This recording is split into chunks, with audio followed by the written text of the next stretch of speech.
Hello everyone. आज FICO की हमारी 21st क्लास है और आज से हम अकाउंट्स रिसीवेबल का मॉड्यूल स्टार्ट कर रहे हैं। इससे पहले हम 2 मॉड्यूल्स कवर कर चुके हैं, जिसमें first module general ledger accounting का था और सेकंड मॉड्यूल अकाउंट्स पेएबल का। इन दोनों मॉड्यूल्स को मैंने बहुत डिटेल में एक्सप्लेन किया है और इन दोनों मॉड्यूल्स की मुकम्मल वीडियोज़ हमारी इस चैनल की प्लेलिस्ट पर पड़ी हैं। SAP FICO ट्रेनिंग के नाम से एक प्लेलिस्ट है जहाँ पे ये सारी वीडियोज़ पड़ी हैं। और अगर आप इस चैनल पर अभी नए हैं और आपने अभी वो वीडियोस नहीं देखी तो वो सारी वीडियोस प्लेलिस्ट में जाके आप देख सकते हैं। आज से हम जो अकाउंट्स रिसीवेबल का मॉड्यूल स्टार्ट कर रहे हैं, इसके लिए अगर आपने अकाउंट्स पेएबल की सारी वीडियोस देखी हैं तो अब इस मॉड्यूल को समझने में कोई प्रॉब्लम नहीं होगी। आज के इस टॉपिक को मैंने 2 पार्ट्स में डिवाइड किया है। आज इसका फर्स्ट पार्ट है जिसमें हम ये डिस्कस करेंगे कि कस्टमर की configuration, customer master data creation और कस्टमर की इनवॉइस पोस्टिंग का प्रोसेस ECC में कैसे होता है। इसके बाद इसका सेकंड पार्ट होगा जिसमें ये सारा प्रोसेस हम S/4HANA में परफॉर्म करेंगे। तो ये प्रोसेस स्टार्ट करने से पहले मैं आपसे ये कहना चाहूँगा कि अगर अभी तक आप लोगों ने हमारा चैनल सब्सक्राइब नहीं किया तो चैनल सब्सक्राइब कर लीजिए और बेल आइकन को भी प्रेस कर लीजिए ताकि आप SAP के बारे में इंफॉर्मेटिव वीडियोस देख सकें। तो आज हम सबसे पहले ECC में कस्टमर की कॉन्फ़िगरेशन का प्रोसेस देखेंगे। तो इसके लिए मैं थोड़ा सा आपको एक्सप्लेन करना चाहता हूँ। अब यहाँ पे जो 3 स्टेप्स हैं ये कस्टमर की कॉन्फ़िगरेशन के हैं, जिसमें कस्टमर का अकाउंट ग्रुप क्रिएट होगा, देन उसकी नंबर रेंज क्रिएट की जाएगी और फिर नंबर रेंज को अकाउंट ग्रुप के साथ असाइन कर दिया जाएगा। अब अकाउंट ग्रुप वही है जैसे कि हमने वेंडर के केस में भी अकाउंट ग्रुप्स बनाए थे, जो कि कस्टमर को कैटेगराइज करता है कि आपके लाइक लोकल कस्टमर्स हैं, फॉरेन कस्टमर्स हैं, तो उनकी बेसिस के ऊपर कस्टमर के अकाउंट ग्रुप्स डिफाइन किए जाते हैं। लाइक लोकल कस्टमर्स का सेपरेट अकाउंट ग्रुप होगा, फॉरेन कस्टमर्स का सेपरेट होगा और उनकी नंबर रेंजेस भी सेपरेट होगी। इट्स मीन कि हमारे ये 3 स्टेप्स जो हैं कॉन्फ़िगरेशन के हैं, ये हमें SPRO के थ्रू परफॉर्म करने पड़ेंगे। और उसके बाद जब ये कॉन्फ़िगरेशन हो जाएगी फिर कस्टमर की क्रिएशन होगी जो कि FD01 से हम करेंगे। देन कस्टमर की इनवॉइस पोस्टिंग होगी और उसके बाद फिर उनके बैलेंसेस हम देख सकते हैं लाइन आइटम डिस्प्ले से और उसके लेजर बैलेंस से हम उसको डिस्प्ले कर सकते हैं। तो इसको मैंने यहाँ पे कॉन्फ़िगरेशन पाथ के थ्रू भी एक्सप्लेन किया है कि ये हमारे 3 स्टेप्स जो हैं ये कॉन्फ़िगरेशन पाथ के थ्रू होंगे।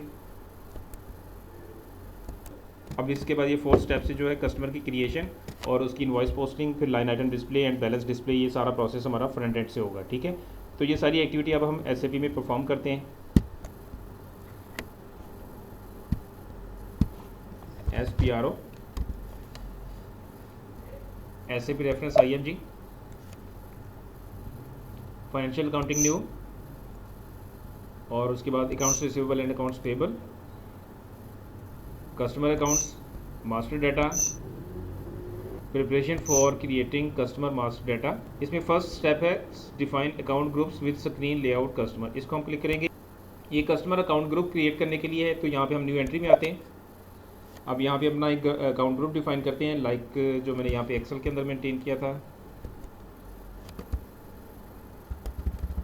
PELC। ये लोकल कस्टमर के लिए है।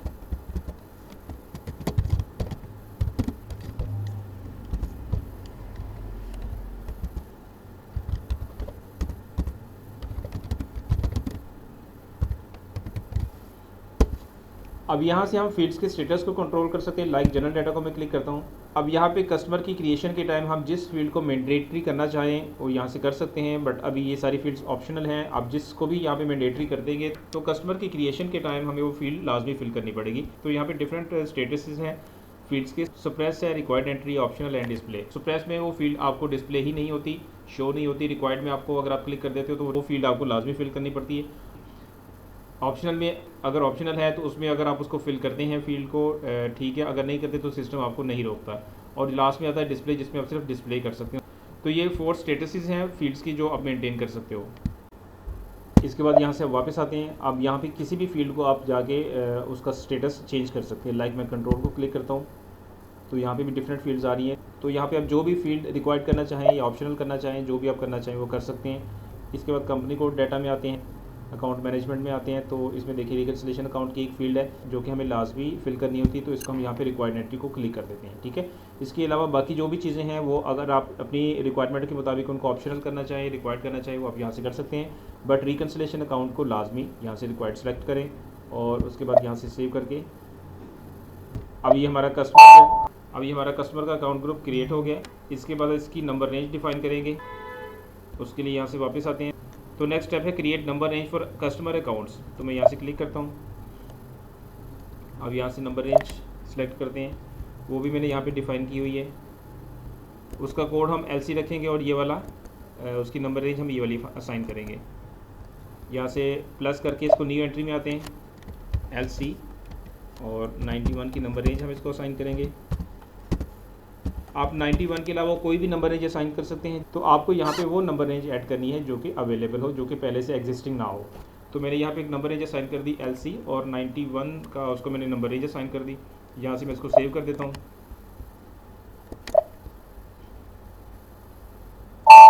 अब यहाँ से वापस आ जाते हैं।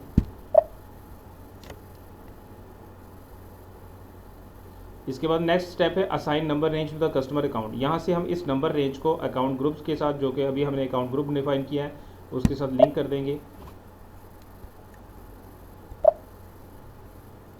अकाउंट ग्रुप हमारा था PELC, इसके साथ जो नंबर रेंज क्रिएट की है वो है LC। इसको मैंने असाइन किया और सेव कर दिया यहाँ से।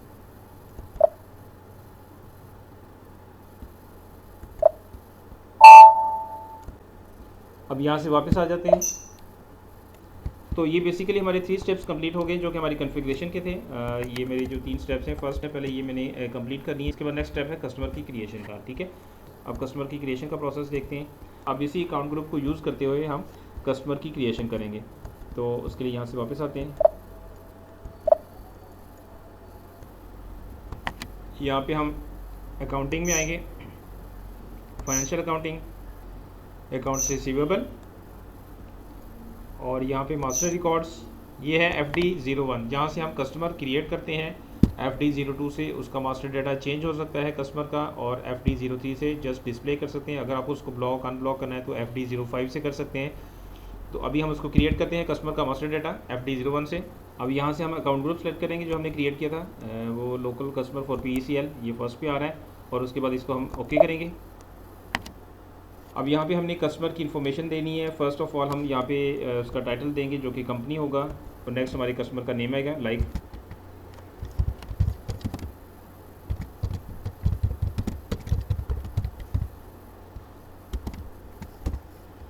और उसके बाद यहाँ से हम इसका नेम एंटर करने के बाद सर्च टर्म में इसका ये पैसिफिक ऐड कर देंगे, और यहाँ पे एड्रेस कंपनी का, जो हमारा कस्टमर उसका एड्रेस जो भी होगा हम यहाँ पे मेंटेन करेंगे।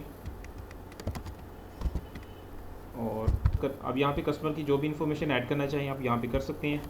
इसके बाद एंटर करेंगे। अब यहाँ पे डिफरेंट टैब्स हैं जहाँ पे आप अपनी कस्टमर की इन्फॉर्मेशन इनपुट कर सकते हैं, लाइक कंट्रोल डाटा है, पेमेंट ट्रांजैक्शन है, मार्केटिंग एंड सो ऑन। ठीक है, और कॉन्टैक्ट पर्सन, कि आपके कस्टमर में आपने किस पर्सन से कॉन्टैक्ट करना है, ये सारी इन्फॉर्मेशन आप यहाँ पे ऐड कर सकते हैं। उसके बाद यहाँ पे नेक्स्ट आता है कंपनी कोड डाटा। इसको क्लिक करते हैं, जिसमें सबसे जो इम्पोर्टेंट चीज़ है वो है रिकन्सिलेशन अकाउंट। अब यहाँ पे रिकन्सिलेशन अकाउंट हम ऐड करेंगे, और ये रिकन्सिलेशन अकाउंट एक GL ही होगा जो कि हमने FS00 में क्रिएट किया होगा। अभी हम FS00 में जाके कस्टमर का रिकन्सिलेशन अकाउंट क्रिएट करेंगे। तो उसके लिए मैं एक नया सेशन ओपन करता हूँ। FS00 कस्टमर का रिकन्सिलेशन अकाउंट एसेट से बिलोंग करता है। एसेट में इसको हम क्रिएट करेंगे, लाइक मैं कॉपी फंक्शन यूज़ करता हूँ, और ये मैंने नेक्स्ट नंबर ऐड किया। कंपनी कोड मेरा सिलेक्ट हुआ था। अब यहाँ पे मैं इसकी डिस्क्रिप्शन ऐड करूँगा कस्टमर रिकन्सिलेशन अकाउंट की।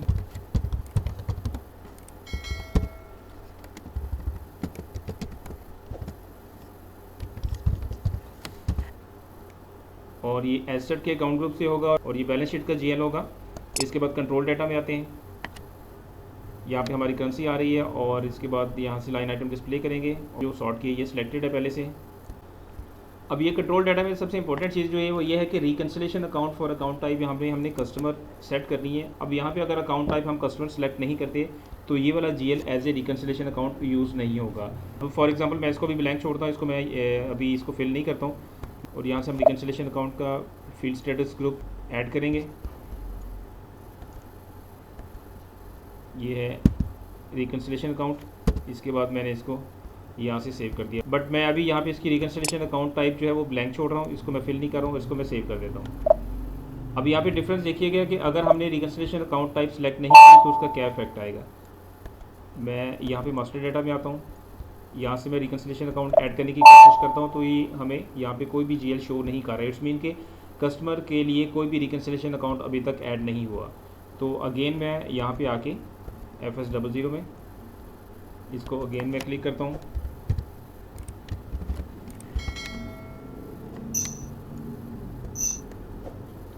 और इसमें आके अब मैं इसको चेंज मोड में ला के यहाँ पे इसको मैं सेट करूँगा कस्टमर के लिए, और अगेन इसको मैं यहाँ से सेव कर देता हूँ। अब यहाँ पे आके कस्टमर के मास्टर डाटा में अगेन मैं यहाँ पे इसको सर्च करता हूँ, तो ये देखिए अब कस्टमर का रिकन्सिलिएशन अकाउंट यहाँ पे शो हो रहा है। इट्स मीन कि अगर हम वहाँ पे अकाउंट टाइप सेलेक्ट नहीं करते कस्टमर के लिए तो यहाँ पे ये रिकन्सिलिएशन अकाउंट के तौर पे शो नहीं होगा, और इसलिए वो फील्ड लाजमी हमें फिल करनी होगी। अब यहाँ पे इसको हम ऐड करेंगे। उसके बाद यहाँ पे पेमेंट ट्रांजेक्शन आप जो भी ऐड करना चाहें ऐड कर सकते हैं।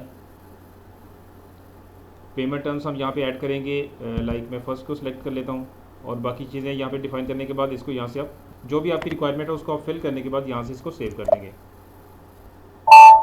तो अब ये हमारा 91 का 00 फर्स्ट कस्टमर का कोड क्रिएट हो गया, और ये उसी नंबर रेंज से हुआ है जो कि हमने इसके अकाउंट ग्रुप को असाइन की थी। ये हमारी नंबर रेंज थी 91 से ऑनवर्ड।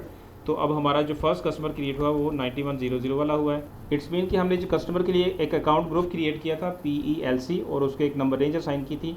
उन दोनों को यूज़ करते हुए हमने एक कस्टमर का मास्टर डाटा क्रिएट किया है, और उसका जो कोड क्रिएट हुआ है, जो उसका नंबर असाइन हुआ है वो 91 का 00 हुआ है। अब हमारे जो स्टेप्स हो गए हैं वो हमारे ये 3 स्टेप्स हो गए जो कि हमारी कॉन्फ़िगरेशन के थे, और उसके बाद हमारा ये 4th स्टेप है, कस्टमर की क्रिएशन भी हो गई है। इसके बाद हम कस्टमर की इनवॉइस पोस्टिंग करेंगे। अब इसके लिए अगेन हम SAP की स्क्रीन पे आते हैं।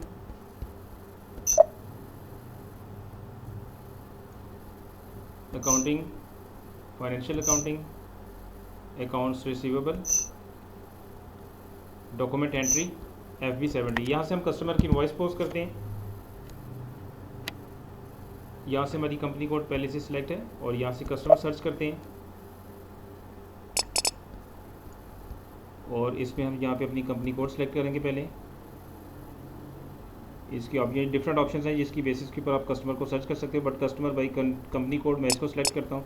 अब यहाँ पे हम कंपनी कोड एंटर करने के बाद अपना कस्टमर सर्च कर सकते हैं।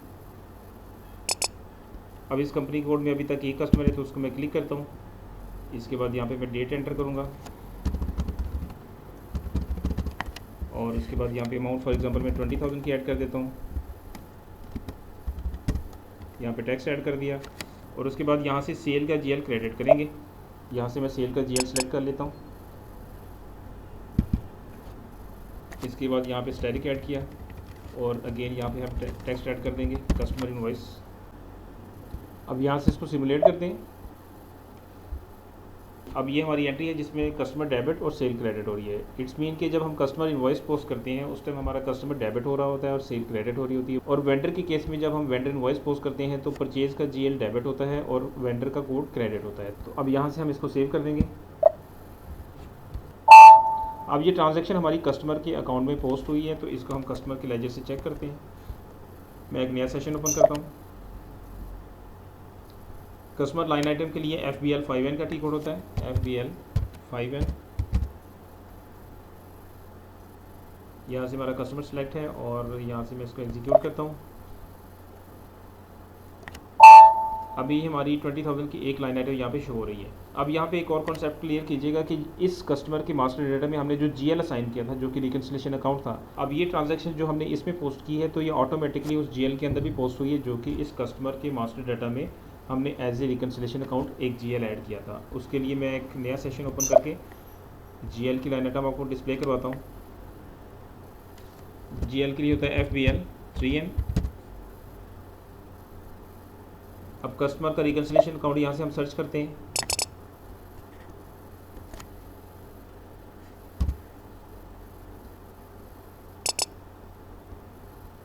ये हमारा कस्टमर रिकन अकाउंट है, इसको यहाँ से एग्जीक्यूट किया।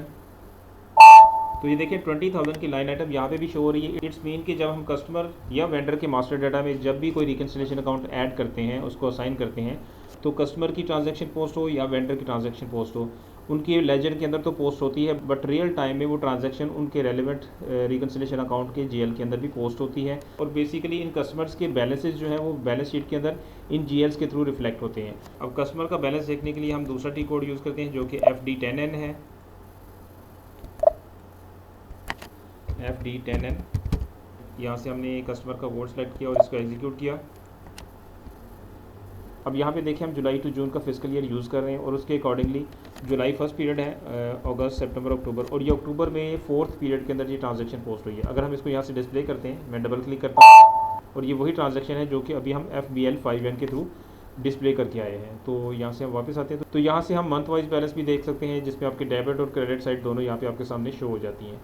तो यहाँ से वापस आते हैं, तो अब ये हमारा प्रोसेस कंप्लीट हो गया है, जिसमें हमने ECC में कस्टमर की कॉन्फ़िगरेशन का प्रोसेस किया और उसके बाद उसकी कस्टमर की क्रिएशन, फिर इनवॉइस पोस्टिंग और उसके बैलेंसेस को डिस्प्ले किया है। तो ये हमारा आज का प्रोसेस था, जिसमें हमने ये सारी चीज़ें एक्सप्लेन की हैं। अब इसी क्लास का जो नेक्स्ट पार्ट होगा, पार्ट 2 होगा, उसमें हम ये सारा प्रोसेस S/4HANA में परफॉर्म करेंगे कि S/4HANA में कैसे कस्टमर की कॉन्फ़िगरेशन, उसकी क्रिएशन और invoice posting and so on, ये सारा प्रोसेस किस तरीके से होता है। आई होप कि आपको इस प्रोसेस की कंप्लीट समझ आ गई होगी, बट अगर आपको कोई कन्फ्यूजन है तो आप कमेंट्स में पूछ सकते हैं। इस तरह की मज़ीद इन्फॉर्मेटिव वीडियोज़ देखने के लिए please subscribe my channel. Thank you.